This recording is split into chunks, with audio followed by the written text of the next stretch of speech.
दोस्तों, आप देख सकते हैं ढोलक, ये राकेश कुमार महोबिया जी का ढोलक है जो कि जिला कोरिया बैकुन में जाना है छत्तीसगढ़। और इसका टोन सुनते हैं दोस्तों, तो ये ढोलक देख सकते हैं आप कितना प्यारा बना उनका।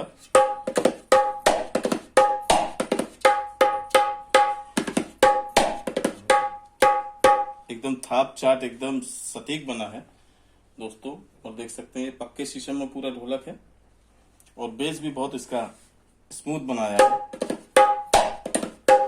और ये हैंडमेड पूरा बनाते हैं हम लोग, देख सकते हैं।